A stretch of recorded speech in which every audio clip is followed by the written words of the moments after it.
Hello there, welcome back to my channel. Today we are talking all about the new Too Faced Better Than Chocolate eyeshadow palette. I don't know about you, but I was super excited when I saw this was being released because not only am I a fan of chocolate, but I have been a fan of Too Faced eyeshadow palettes since the very beginning when they released the chocolate bar palette. In this video, we're going to cover a lot of territory, including questions of whether this one is really better than the chocolate. I also have pulled out my fall releases from Too Faced over the last several years so we can do a little bit of color comparisons.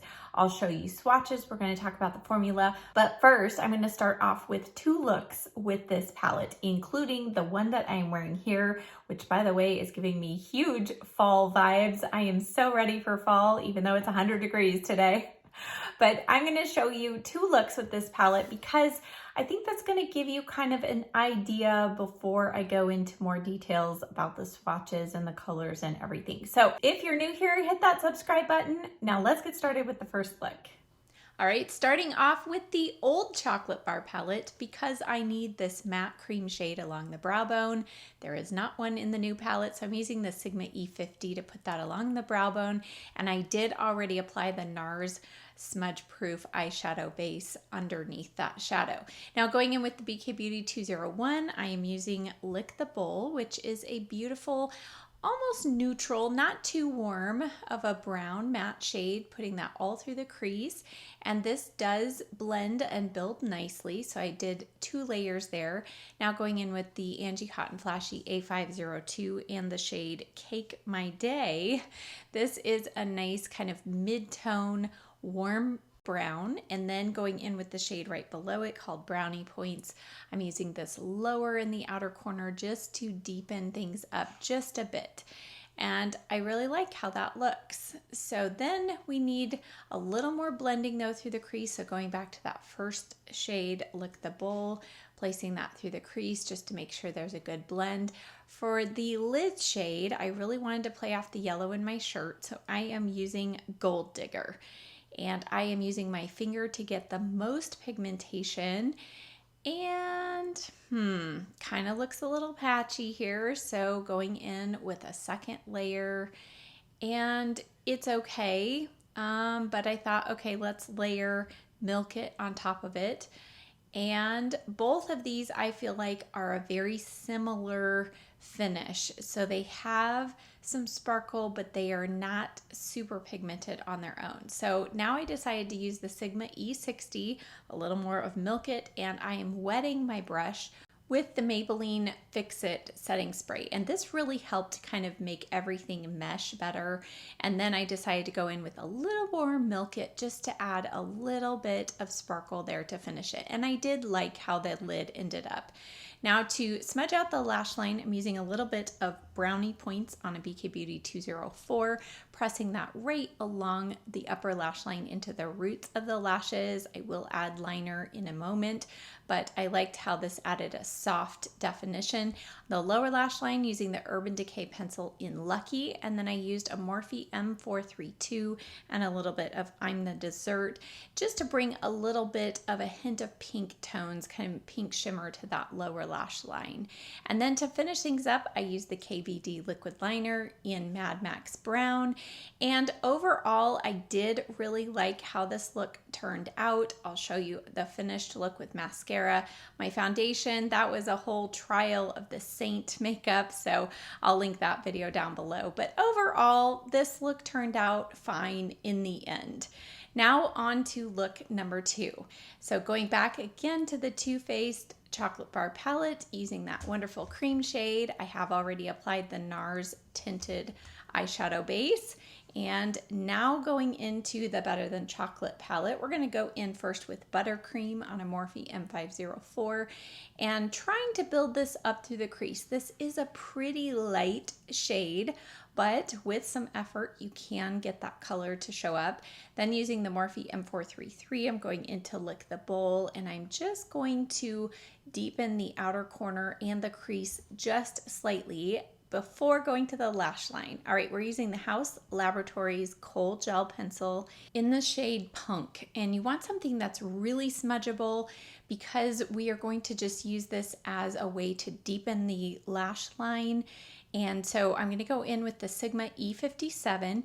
This is a flat shader brush, but you can see I am using short strokes and I am going down towards the lash line just to softly smudge out that line. This is my favorite trick to do with a smudgy liner. And then I'm going to use the same brush and go in with this beautiful olive shade. I don't care for the name of this one, so we're just going to call it Candy. And I'm placing this from almost the inner corner to the outer corner, staying below the crease and just packing this on. And I think this shade is actually really beautiful. Now, if you try to blend it out, it might get a little muddy, but I think when it's packed on the lid like this, it's really beautiful. Then I'm going to go in with the tiny little Angie Hot and Flashy brush. This is the A504, and I'm just using a little bit of Cake My Day right in that outer corner, being careful not to blend down, but just using that to soften the edge of that green slightly and then go up in the crease. Then I'm going to go down to brownie points, the darker brown, and I'm going to use this just in the very, very outer corner and then blend up towards the crease. And we're going to now work through the crease and up with the Morphe M433 and a combination of Cake My Day and Lick the Bowl. And I'm going to use that to blend up. Again, being careful not to go down into the green. I really want to keep the green completely separate, but I do want there to be a soft gradation of color as we go up.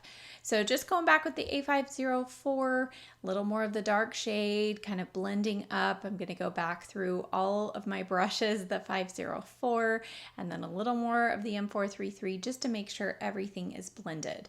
The lower lash line, I'm using the NYX Epic Wear liner in All Time Olive. This is a beautiful shade, so I'm using this about 2/3 of the way across the lower lash line, and then I'm going in with just a touch of that black liner in the outer corner to connect it with our upper lash line, just right there in the corner. And then I'm going to use the Morphe M432, a little bit of that olive shade right over where we put the olive liner, just to set it in place and soften it. And then a little bit of those two crease colors, Lick the Bowl, Cake My Day, and I'm using those to just soften the line a little bit further. So it just kind of helps everything mesh well with what we've got going on in the upper lid, and then just making sure that outer corner is connected. The last part is the inner corner, and I'm using a little combination of Ooey Gooey and Milk It. So using the Sigma E30, I was trying to get some of this pigment to come through, and I felt like it did. I didn't want this to be overly glittery here, but you can see going back and forth, I mean, it gave me a little bit of glow, kind of kept layering, going back and forth with those colors, and then I decided to go in with my finger and a little bit of Milk It, and that did help increase the brightness. So then I just finished up with some mascara, and here is the finished look. All right, let's get down to the specifics. This palette retails for $54. You do get 18 shadows in here, and the total net weight of this palette is 19.8 grams. I had to pull out my reading glasses to make sure I was seeing that number correctly, because that far exceeds any of their other special release palettes. Even the original chocolate bar palette, this one total net weight was around 17.7 grams. So I was pretty shocked. I thought, okay, they've given us more product in this palette. Now, of the 18 shades in here, 7 are matte. This purple one, is kind of more of a satin finish, and the other 10 are a shimmer formula. Now, I think you're gonna see as I pop on the screen the swatches, you're going to start seeing some of the issues that I have with this palette. Of those shimmer formulas, when I put my finger in them, I was thinking, before I actually swatched it on my arm, I thought, wow, they did it. They finally made these smooth and creamy and buttery. But then when I started swatching those shimmers, the disappointment started to settle in. And what I found is that there are actually 2 shades that are almost complete duds in my book. One is this bright purple. I mean, I can dig and dig and dig and dig and dig my finger in, and I barely get just a hint of a glow. And I thought, okay, well, this is meant to be a topper shadow. All right, I'll try this on top of other shadows. I layered it, and I still could hardly even see any of that purple coming through. This shade, which I was super excited, it feels super buttery, creamy, and almost the same story. It has such light pigmentation in it. But then we get down to the shade that I used on my eyes today, and I heard somebody say that they felt like this was a really murky color. I didn't find that to be the case at all, but I did not try to blend this out through the crease. I just used it on my lid, and as you saw, it performed very well. So I feel like the olive green in here and these two shades are very creamy, smooth. They do have good pigmentation. I mean, look at that one. I mean, if all of the shimmers could have been like this, I think more of us would have been happy. These two also perform very well, but the gold, as you saw in that first tutorial, the gold, I mean, it took a lot of digging, and we do get kind of some color payoff, but it really takes a lot of layering. So that is the first drawback that I feel like with this palette, is there's inconsistency in how the shimmers perform. Now, honestly, the only color I've not put on my eyes is this blue shade. And it also is kind of like a topper color, but it does have a cool little duochrome. So this isn't a dud, but I knew going in was not going to be my favorite shade in the whole palette. So now talking about the color scheme in here, that is the second con that I am seeing. So when I first opened this up, I thought, all right, we're seeing some bright pops here of color, but what do we have to anchor all of those? And I thought, okay, well, maybe this plum is going to be a good way to anchor it. Because it has a satin finish, it really doesn't provide that good depth that I'm looking for. And it kind of just looks murky. It doesn't really come off as very purple on the eyes. So everything that you're going to use to blend through the crease or to deepen the outer corner is gonna be brown. And as I was swatching these, I was like, wait, that color looks a lot like that color. That looks like a lot like that color. And oh, that's a lighter version of it. And then we have like these two shades look very similar, and this one might be in the midpoint. So I swatched all of those matte brown shades side by side just to make sure that I wasn't imagining how close in color these all are. And I'll put this on the screen so you can see for yourself. And furthermore, I was shocked when they gave us these 7 brown mattes that they did not give us at least one matte creamy brow bone highlight shade. I mean, even if you like a gentle pearly shimmer on the brow bone, I mean, this isn't close. This is chunky, glittery. This is not something you want to use along your brow bone. So that was just another little disappointment that this palette still requires me to pull in a shade from another palette, as you saw in the tutorials. So in a palette where we have 18 opportunities to have really good color mixture and a good color scheme, I just have felt disappointed in the color scheme.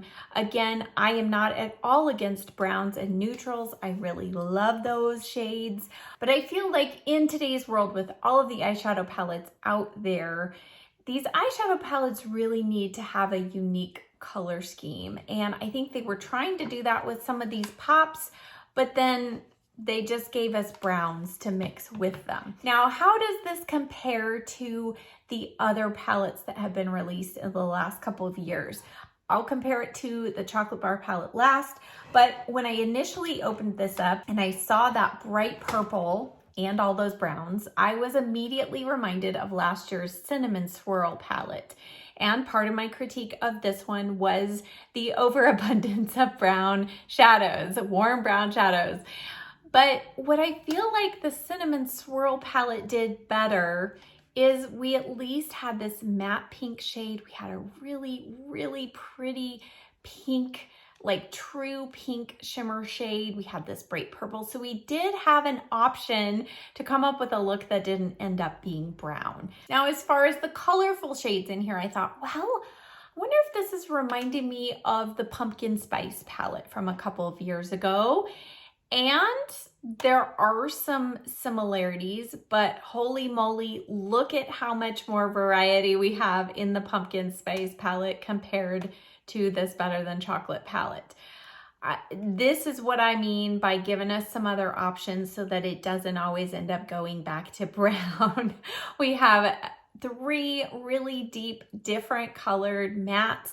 We have variations of matte tones that we can put through the crease. I mean, this is just by far, if you like colorful, that was by far a much better palette. Now, I also have the other Gingerbread Spice palettes. I'll just do a quick little show. So this is the Gingerbread Spice, the first one. And I mean, there's some comparisons, but again, you have a lot more variety in that one. And then the Extra Spicy palette, a little more variety with this palette as far as tones go than in this palette. Now that brings us to actually 2 of the chocolate palettes that I still have. I have decluttered the Semi-Sweet Chocolate Bar palette and the White Chocolate Bar palette. That one was out for like just a minute. But the Chocolate Gold palette was another one that I thought, well, maybe they were kind of trying to, you know, give us something like that. But I mean, the shimmers in this Chocolate Gold palette are, I mean, there's no comparison in the new one to this one. I mean, these shimmer shades, I mean, one swatch and they are full pigment, full metallic.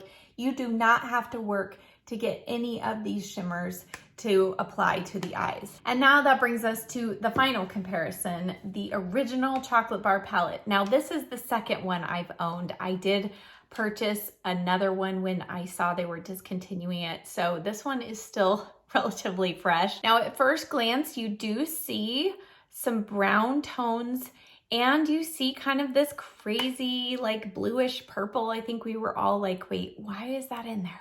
But what I feel like they did better in this palette is they gave us a balance of warm and cool tone browns. They gave us some kind of plummy tones. Like this one is always one of my favorites. It is more of a kind of burgundy brown shade.